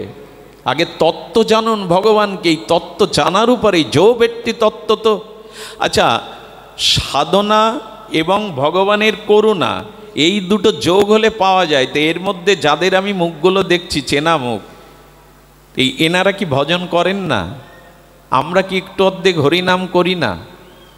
শাস্ত্রে বলছে, দেখুন, আমি খুব মূল্যবান একটি কথা, যেটা আমি কখনো বলিনি, আমি একটি মূল্যবান কথা বলে যাই। এই হরিনামে, ভাগবত কথাতে আমাদের বিশ্বাস পুরোপুরি আসেনি। আসলে কি হতো শুনুন। কেহ যদি ভগবানের নাম নয়, ভগবানের নামাভাসও নেয়, কেউ যদি স্বামী হয়ে স্ত্রী হত্যা করে, স্ত্রী হয়ে পতি হত্যা করে, কেউ যদি পিতামাতা হত্যা করে, কেউ যদি ভ্রূণ হত্যা করে, অর্থাৎ গর্ভে সন্তান এসেছে তাকে নষ্ট করে দেয়, তাকে হত্যা করে দেয়, এটি মহাপাপ বলে গণ্য করায়। মদিরা পান করে, এই সব পাপগুলো হরিনামে না, নাম আভাসে সমস্ত পাপ মুক্ত হয়ে যায়। কথাটির প্রতি বিশ্বাস আনুন। নাম আভাসে, যদি বলেন এইসব বুঝিও না আমাদের, আমরা বুঝি, আমরা জ্ঞানী, আমরা শিক্ষিত, না, এক নামাভাসে সমস্ত পাপ ক্ষয় হয়, এটি ভাগবত বলছেন। এই বিশ্বাস আমাদের নাই। এর যদি প্রমাণ চান, অজামিলের কাছে চলে যান। হেন পাপ নেই যে করেনি। ও কি ভগবানকে ডাকলো? ডাকলো নারায়ণ, নাম আভাস। তাতে বিষ্ণুদূত বলল, দেখো, তুমি পাপী ভেবো না, ওই নারায়ণ নাম আভাসে তোমার সমস্ত পাপ চলে গেছে। এখন তুমি এক কাজ করো, ভজন করো, ভজন করে প্রেম লাভ করে ভগবানের সপার্ষদ হয়ে নিত্যরাজ্যে ফিরে যাও। উনি তখন বুঝেছিলেন জীবনের সময় কত মূল্য, কতটা নষ্ট করেছি। এক নারায়ণ পুত্রের নামাভাসে আমার সমস্ত পাপ চলে গেল। এরপরে তিনি গিয়ে ভজন করে প্রেম লাভ করে ভগবানের পার্ষদ দেহ লাভ করলেন। এটাকে অবিশ্বাস করবেন? ভাগবতের এই অজামিল উপাখ্যানকে আপনি অবিশ্বাসের দৃষ্টিতে, সন্দেহের দৃষ্টিতে দেখবেন না। আচ্ছা, অজামিলের মতো এত পাপীও যদি নামাভাসে প্রেম পেয়ে যায়, যমের হাত থেকে রক্ষা পায়, তো যারা শ্রদ্ধালু হয়ে ভাগবত কথা শ্রবণ করে তাদের পাপ ক্ষয় হতে দেরি হয়। কিন্তু এই বিশ্বাসটাই আনতে পারছি না, যেগুলো শ্রবণের দ্বারা পাপ দূর হয়। একটা কথা বলি, আজই এই মুহূর্তে অনন্ত জন্মের পাপ ভাগবত বিনষ্ট করে দিয়ে আপনাকে প্রেম দিতে পারে, যদি একটা সত্য মেনে যান এখান থেকে। আমি মন গড়া কল্পিত কোনো সিদ্ধান্ত আপনাদের জানাচ্ছি না। ভাগবত বলছেন এই মুহূর্তে আপনার অনন্ত জন্মের পাপ নিয়ে যাবে, যদি একটা দৃঢ় সংকল্প, সিদ্ধান্ত আপনি এখান থেকে নিয়ে যান। সেই সংকল্পটা হলো, জীবন যাই যাক, এরপর থেকে আমি আর কখনো পাপ কর্ম করব না। দৃঢ়ভাবে এই প্রতিজ্ঞা করে ভাগবত শুনে চলে যান। আর যদি পাপ না করেন, জীবন গেলেও অনন্ত জন্মের পাপ এই মুহূর্তে ভাগবতজি গ্রহণ করে নেবে, এই সামর্থ্য তার আছে। কিন্তু এর পরেও যদি আবার পুনরায় পাপ করেন, তাহলে যে পাপগুলো নষ্ট হয়ে গিয়েছিল ওরা আবার পুনর্জীবিত হয়ে ওর সাথে জুড়ে যাবে। ওই যে পাপগুলো ভগবান নিয়ে নিল, ওগুলো আবার পুনর্জীবিত হয়ে আপনার সাথে জুড়ে যাবে। যদি আবার আমরা বারবার তো এই ভুল করছি, বারবার এই ভুলের সাগরে আমরা হাবুডুবু কাচ্ছি। তাই ভাগবতে প্রতিজ্ঞা করুন, দৃঢ় সংকল্প নিন, এতে বিশ্বাস করুন, এক কৃষ্ণ নামে সমস্ত পাপ ক্ষয়, আর কৃষ্ণ নাম লইতে প্রেমের উপচায়। যন্ত্রের মতো ভজন হবে কেন? অনুরাগের মতো ভজন হতে হবে। এখন প্রশ্ন হলো, যারা দীক্ষা শিক্ষা নিয়ে, মালা তিলক নিয়ে আমরা ভজন করছি, তা আমরাও তো সাধনা করছি আর ভগবানের করুণা তো আছে, কিন্তু পাচ্ছি না কেন ভগবানকে? ভগবত পেতে বিলম্ব হচ্ছে কেন? এই প্রশ্নের উত্তর আমাদের জানা উচিত। কেন হচ্ছে না? তবে এত যদি তিনি কৃপালু হন, এত যদি দয়ালু হন, তবে সংযোগটা হচ্ছে না কেন?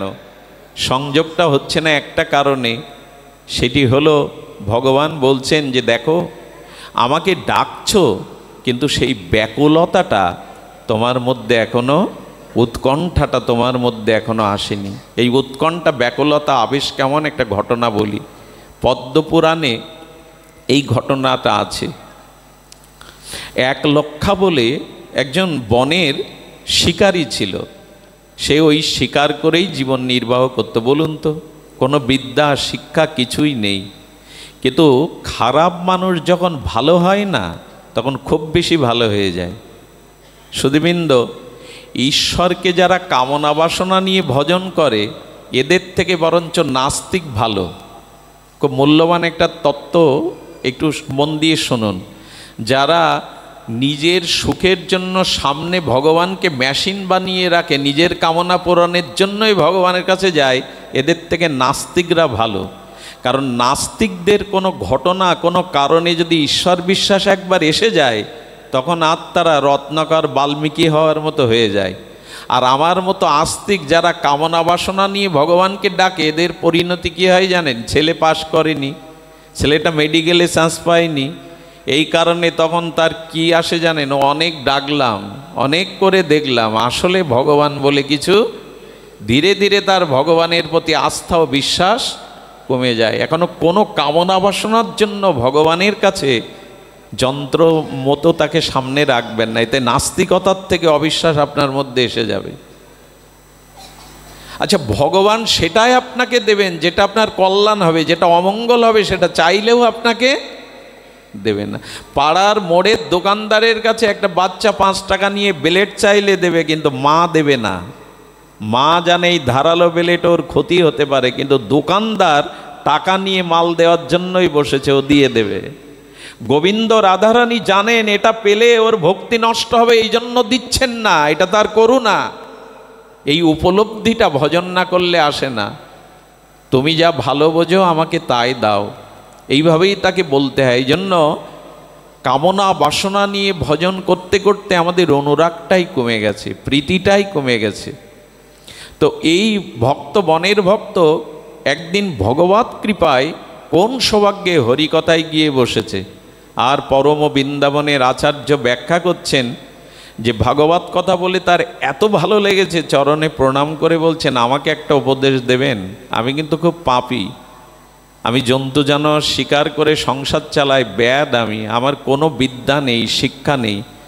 অতি সরল দেখে, মনের কথা খুলে বলা দেখে মাথায় হাত দিয়ে বললেন, একটা কাজ কর, তোর কৃপা হবে, তুই আজ থেকে যা পাবি একটু ঠাকুরকে ভোগ লাগিয়ে পাস, একটু ভগবানকে দিয়ে পাস। এই কথাটা বর্ষির মতো, গিটের মতো বেঁধে গেছে ওর জীবনে। এরপরেও যা পায় ভগবানকে একটু দিয়ে পায়। একদিন হঠাৎ করে একটা জামরুল খেতে গিয়ে ওর মনে নেই, অনেক দিনের অভ্যাস তো, ও যখন গলায় দিয়ে বসেছে তখন গলা থেকে বের করতে গিয়ে আবার গলার এখানেই বেঁধে গেছে। ও বারবার চেষ্টা করছে ওপরে তোলার, ওই যে আজ নিবেদন করা, এই দেখুন ব্যাকুলতা কাকে বলে, উৎকণ্ঠা কাকে বলে, আজকে তো নিবেদন করা হয়নি। এই জন্য ওখান থেকে বারবার বের করার চেষ্টা করে যখন দম বন্ধ হওয়ার উপক্রম, কোনো রকমে চেষ্টা করতে পারেনি, ধারালো ছুরি নিয়েছে। সারা জীবন তো কোনো পুণ্যকর্ম করিনি, ভজন করিনি, পরম মহাত্মা একটা কথা বলে দিল, আর আমি মরিও যদি, দেহ যদি যায় তবু তার কথা লঙ্ঘন করব না, ছুরি দিয়ে ছুরি চালিয়ে দিল। ওইখান থেকে বের করে যখন গোবিন্দ বলতে গেছে, সাক্ষাৎ ভগবান প্রকট হয়ে গেছেন। আমি গল্প শোনাতে এই ব্যাসপীঠে বসিনি, প্রকট হয়ে বললেন, ওরে ব্রহ্মার 50, তুই বৈকুণ্ঠের 550 তোকে দিতে পারি, একটা জামরুল ফল নিবেদনের জন্য গলা কেটে দিয়ে বের করে আমাকে নিবেদন করছিস? আরে তোর মতো ভক্তকে আমি বৈকুণ্ঠের অনুচর করে দিতে পারি, ব্রহ্মপদ দিতে পারি, চা তুই কি চাস? গলাতে হাত বুলিয়ে দিলেন, আর ভগবত দর্শনে প্রেম এসে গেল। চরণে পড়ে বলল, ব্রহ্মাপদ চাই না, বৈকুণ্ঠ চাই না, সামান্য একটু নিবেদনের জন্য যদি তোমাকে পাই, আমি জন্ম জন্মান্তরে তোমার ভজন করতে চাই, এই কৃপা করো। তোমার ভজনটা করে যেতে চাই, এই কৃপা করো। আমি আপনাদের বারবার বলতে চাইছি, ভজন আমরা 10-20 বছর ধরে করছি, কিন্তু ভগবৎ প্রাপ্তির অন্তরায় ব্যাকুলতা নাই, উৎকণ্ঠা নাই। এই উৎকণ্ঠা ব্যাকুলতার ভজনই হলো প্রকৃত ভজন। ব্রজের দিকে তাকিয়ে দেখুন, শ্রীধাম বৃন্দাবনের দিকে তাকিয়ে দেখুন, তাদের ভজনের উৎকণ্ঠা ব্যাকুলতা। এই ব্যাকুলতায় আমাদেরকে অনুরাগ এনে দেবে। এই প্রীতি অনুরাগে না ভজন করলে তাকে পাওয়া যাবে না। শুধু যন্ত্রের মতো, নিয়ম রক্ষার মতো ভজন, এটি ভজন নয়। সুধীবৃন্দ, এই জন্য অনুরাগ নিয়ে ভাগবত শ্রবণ করুন। পরীক্ষিত মহারাজ 7 দিনে কৃপা পেল, তার কারণ অনুরাগ এসেছিল, তার হরিকথাতে অনুরাগ এসেছিল। আপনাদেরও যদি অনুরাগ আসে, এমন করে হবে। আরে আপনারা গোকর্ণের উপাখ্যানে শুনেছেন, সেই ধুন্ধুকারী পেতাত্মা, তার আত্মার উদ্ধার হয়নি, ভূত প্রেত হয়েছে, সেও ভাগবত শুনে বৈকুণ্ঠ চলে গেল। ভাগবত বললে, এই দেখো, ভাগবত মহিমা বলছে, এই দেখো, যদি সাধুমুখে ভাগবত শুনতে পারো, প্রেতাত্মাও বৈকুণ্ঠ পায়, এটা অসম্ভব কোনো কথা না। শুধু শ্রদ্ধাচিত্রে মনন করো, ভাগবত শ্রবণ করো।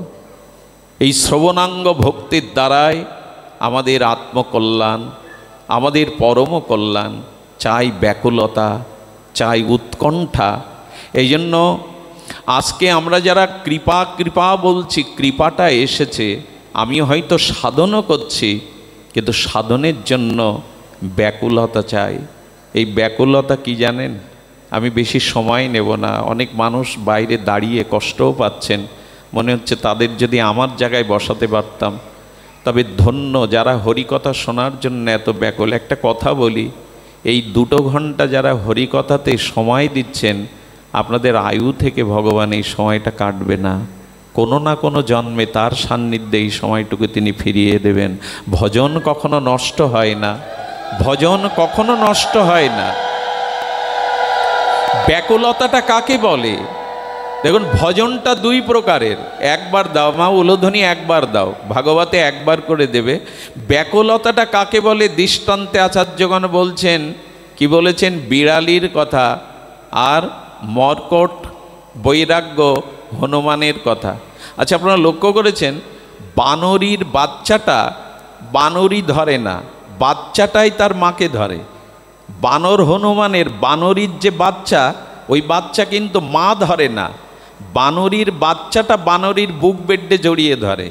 আর বানরের স্বভাব কি? এখান থেকে শাখা থেকে লাফানো। ওই লাফাতে গিয়ে বাচ্চাটা মাঝে মাঝে পড়ে যায়, যখন পড়ে যায় তখন আর ওকে টেনে তোলে না।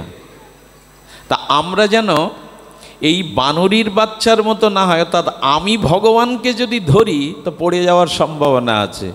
কিন্তু বিড়ালি কি করে? বিড়ালি যখন বাচ্চা পড়ে তখন কি করে? বাচ্চা বিড়ালিকে ধরে না বিড়ালি তার বাচ্চাকে ধরে? ঘাড় মোটকে ধরে। যে জায়গায় সে সুখ পাবে ওই জায়গাটায় ওকে রেখে আসে। পড়ে যায় তোমার গাল থেকে, ফেলে না দিলে। এই জন্য ভগবানকে বলুন, আমি ধরতে গিয়ে বারবার ছেড়ে দিয়েছি তোমায়, দয়া করে তুমি আমার হাত দুটো ধরো যাতে পড়ে না যায়। তুমি আমাকে ধরো প্রভু, আমি বারবার ধরতে গিয়ে পড়ে যাই, পারি না, তুমি কৃপা করে আমায় ধরো। আর এই ধরার ভার তার হাতে দিয়ে দিন। মনে আছে বিল্বমঙ্গল ঠাকুরের কথা? অন্ধ বিল্বমঙ্গল ব্রজে চলেছে, আর গোবিন্দের গুণমহিমা কীর্তন করতে করতে ব্রজে চলেছে। গোপাল বালক বেশে সামনে এসে বলছে, ব্রজে যাবে তো ডান দিকে কেন হেলছো? ওদিকে খাদ আছে, খাদে পড়ে যাবে। কণ্ঠ শুনে বুঝতে পেরেছে এমন কণ্ঠ তো কোনো শিশুর হতে পারে না। তবে যার উদ্দেশ্যে চলেছি তিনি কি আমার সামনে? উনি ইচ্ছা করে আরও ডাইনে চলে যাচ্ছেন, ইচ্ছা করে আরও ডাইনে চলে যাচ্ছেন। যেই ডাইনে গেছে গোপাল এসে ধরে, করো কি, পড়ে যাবে বলে জড়িয়ে ধরেছে। বিল্বমঙ্গল ঠাকুর তখন বলছেন, আমি ইচ্ছা করেই ডান দিকে ঝুঁকেছিলাম, কারণ আমি জানি তোমার পথে যারা চলে তুমি তাদের পড়তে দাও না। তারা পড়ে যাক এটা চাও না। ন মে ভক্ত প্রণশ্যতি, আমার ভক্তের বিনাশ নাই।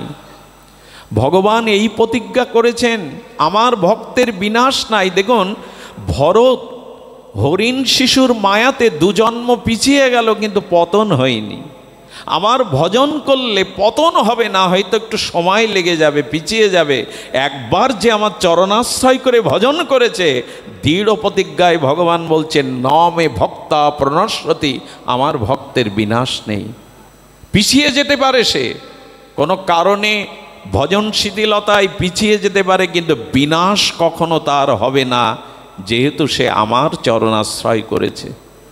কন্তেও প্রতি জানিহি ন মে ভক্তা প্রণশ্যতি, ভগবানের খুব দৃঢ় সংকল্প এটা। এই জন্য আপনাদের অনুরোধ করছি, হাত বাড়িয়ে দিন, তুমি ধরো আমায়। বিল্বমঙ্গলকে পড়তে দেয়নি, আজও কোনো ভক্তকে ভগবান পড়তে দেয় না। ভগবান তাকে চিরদিন ধরে রাখেন। শুধু ব্যাকুলতা চায়, উৎকণ্ঠা চায়। ব্যাকুলতার ধর্ম কাকে বলে? এই ব্যাকুলতাটার দৃষ্টান্ত দিয়েই পাঠ রাখি। ব্যাকুলতার দুটি দৃষ্টান্ত এসেছে, মার্মিক দৃষ্টান্ত। আমাদের ব্রজমণ্ডলে, আমাদের লীলাস্থলিতে, সেটা অবন্তীনগর, এইখানেই ছিল সন্দীপনী মুনির আশ্রম। কৃষ্ণ বলরাম শ্রী গুরুদেবের কাছে 64 কলাবিদ্যা শিক্ষার জন্য সেখানে ছাত্র হয়েছিলেন। সুধীজন, অনুরাগ দেখুন, কোন অনুরাগে তাকে পাওয়া যায়। এখন যেমন উকিল পাড়া, ডাক্তার পাড়া আছে, ওটা ছিল ঋষিমুনিদের পাড়া। ওই ঋষিমুনিমাদের ছোট ছোট বালিকারা নদীর তীরে এসে মৃত্তিকা দিয়ে ভগবানের বিগ্রহ তৈরি করত, করে বনফুল তুলে মালা গেঁথে তারা আহ্বান করত, এসো ভগবান, এসো আমাদের মালা পরে যাও। একে তো ঋষি বালিকা, পুত পবিত্র, তারা চোখের জলে এভাবে যখন মালা হাতে নিয়ে ডাকত তাদের ইষ্ট ইষ্ট খেলায়, ঠাকুর ঠাকুর খেলায়, তখন অবন্তীনগরে কানাই বলরাম, কানাই সামনে এসে বলছেন, তোমরা চোখ খোলো, এই দেখো আমি এসেছি, দাও আমার গলে মালা দাও। ঋষি বালিকারা তাকিয়ে বলছেন, কানাই, তোমাকে আমরা চিনি, আমাদের গুরুদেবের ছাত্র তুমি, তুমি তো ভগবান নও, তুমি কেন আমাদের এই খেলার বিঘ্ন করছো? চলে যাও, আর এই বিঘ্ন করো না, যাও এখান থেকে চলে যাও, আমাদের আবার মালা গাঁথতে হবে। তুমি মালাটা ধরে উচ্ছিষ্ট করে দিয়েছে, এ মালা আমরা ঠাকুরকে দিতে পারবো না। গোবিন্দের চোখটা জলে ভরা, ফিরে যাচ্ছে আর বলছে, যদি মালাই না পরাবে এমন করে কেন ডাকো? এমন করে যারা ডাকে আমি তাদের ডাকে সাড়া না দিয়ে পারি না, আমি নিষেধ করছি, আর যেন মালা হাতে আমাকে এইভাবে ডেকো না। আবার মালা গেঁথেছে, আবার সেই মালার সামনে ঋষি বালিকাগণ তাদের সরল সহজ আরতিতে তারা ডাকছে, এসো এসো ঠাকুর। আমরা মন্ত্র জানি না বলে, সরল শিশু বলে মালা নেবে না। ভগবান এই ডাককে উপেক্ষা করতে পারেন না, আবার এসে সামনে হাজির হয়েছে। বললাম না, ব্যাকুল হয়ে ডাকলে আমি তার ডাকে সাড়া না দিয়ে পারি না, কেন বারবার ডাকছো? বলল, কানাই, আমরা গুরুদেবের কাছে কিন্তু নালিশ জানাবো, কেন আমাদের এই ঠাকুর ঠাকুর খেলাতে তুমি বারবার বিঘ্ন করছো? আচ্ছা, আমরা তোমার গুরুদেবের কাছে যাচ্ছি, সব বৃত্তান্ত শুনে। আর সন্দীপনী মুনি বলছেন, কানাই, তুমি যদি সত্যিই গিয়ে থাকো আর যাবে না। আচ্ছা, তুমি কথাও খুব শুনতে চাও না, যাও ঘরে প্রবেশ করো। বাইরে দিয়ে শিকল টেনে দিলেন গুরুদেব, দিয়ে ঋষি বালিকাদের বলছে, যা মা, তোরা তোদের ঠাকুরনি নিয়ে খেলা কর নদীর তীরে, আর কানাই গিয়ে বিঘ্ন করবে না, যা। তাই কি আর হয়? প্রাণীর অনুরাগে তাকে যারা ডাকে তাকে শিকল দিয়ে বাঁধা যায় না। আবারও যখন ব্যাকুল হয়ে ডাকছে, তুমি এসো ঠাকুর, আমাদের মালা নাও, আমরা নিষ্পাপ, আমরা শিশু, আমাদের ডাক তুমি উপেক্ষা করতে পারো না। আবার গোবিন্দ এসে হাজির, বারবার কেন ফিরিয়ে দিচ্ছ? যদি মালাই না দেবে বারবার কেন ফিরিয়ে দিচ্ছ? বারবার কেন আমাদের ডাকছ? ঋষি বালিকা চিন্তা করলেন, গুরুদেব তো শিকল দিয়ে রাখলো, দুয়ারে নিজেই দাঁড়িয়ে, বারবার আসছি কি করে? আমরা কিন্তু অভিশাপ দেব তোমায়, আমরা ঋষি বালিকা। গুরুদেবের কাছে শেষ বিচারের আশায় গিয়ে বলছেন, আপনি বিচার করুন, না হলে আমরা ঋষি বালিকা অভিশাপ দেব। ঋষি বালিকার দিকে তাকিয়ে বলছি, মারে আমি তো দরজায় দাঁড়িয়েছিলাম, কানাই তো কোথাও যায়নি। আমি এইটুকু বলতে পারি, আমি দরজায় দাঁড়িয়েছিলাম, ও তো কোথাও যায়নি। বলল, কানাই গিয়েছে, আমাদের মালা নেওয়ার জন্য বারবার সামনে গিয়ে দাঁড়াচ্ছে। ঋষি বালিকারা মিথ্যা বলতে শেখেনি।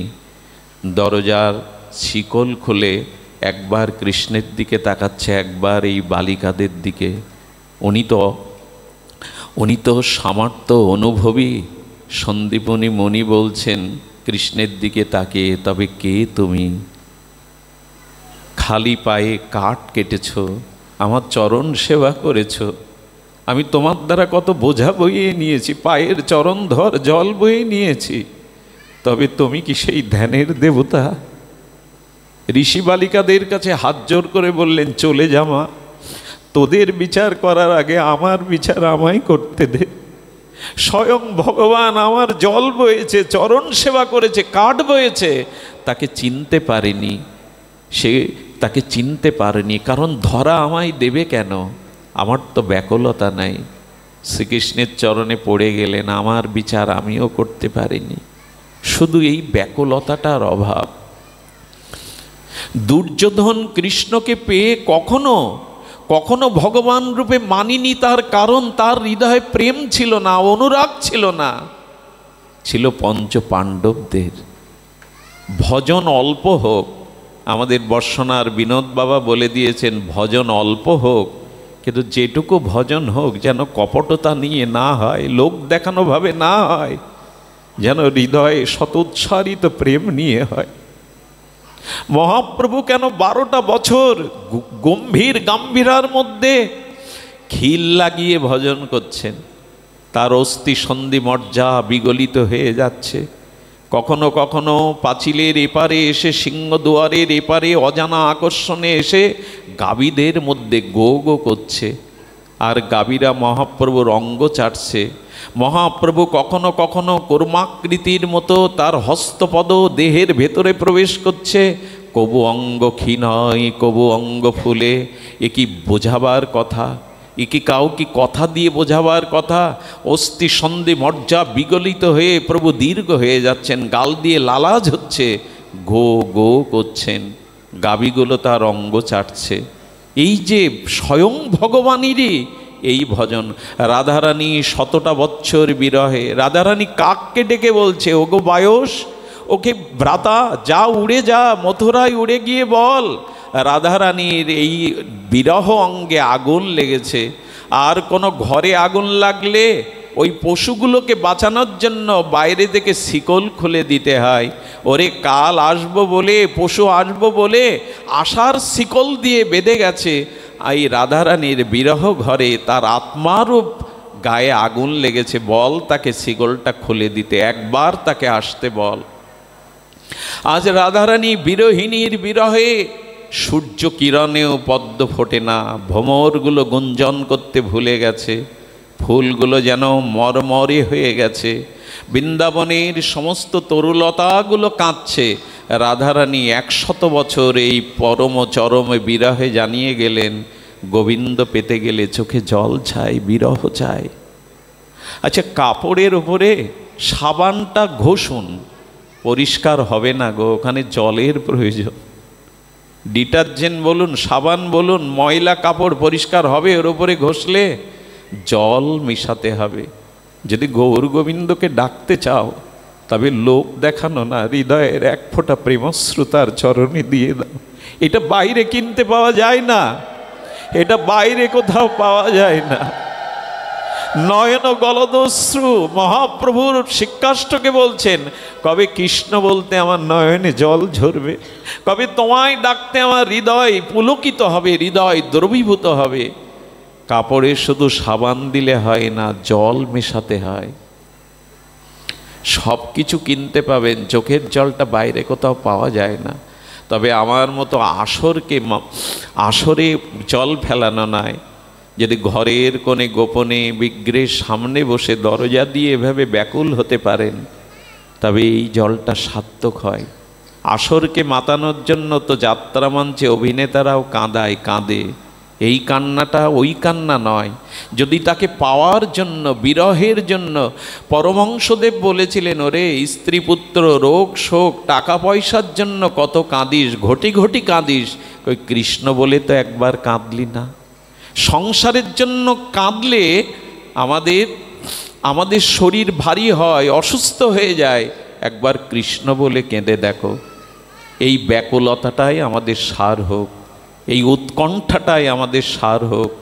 আর এই রাধা দামোদরে, এই ভক্তবৎসল রাধা দামোদরে আমরা এখান থেকে প্রতিজ্ঞা নিই যে জীবনের বাকি সময়টুকু যেটুকু ভজন করব, যেন ব্যাকুল হয়ে, উৎকণ্ঠা নিয়ে, শ্রদ্ধালু হয়ে, সরল হয়ে করতে পারি, যে ডাক ভগবানের চরণে পৌঁছায়। আজ এই দামোদর সাহাপাড়া এই শ্রীমন্দিরের গাছতলা, আমার একটু ভুল হলো, গাছতলা এই শ্রীমন্দিরে গত মঙ্গলবার আমার আসার একটি কথা ছিল। আমি আসলে 1 মাস আগে ফরিদপুরে একটা কথা দিয়েছিলাম, সেই ডেটটা না লেখাতে ভুল হয়ে গেছিল। যারা কষ্ট পেয়েছেন, গলে কাপড়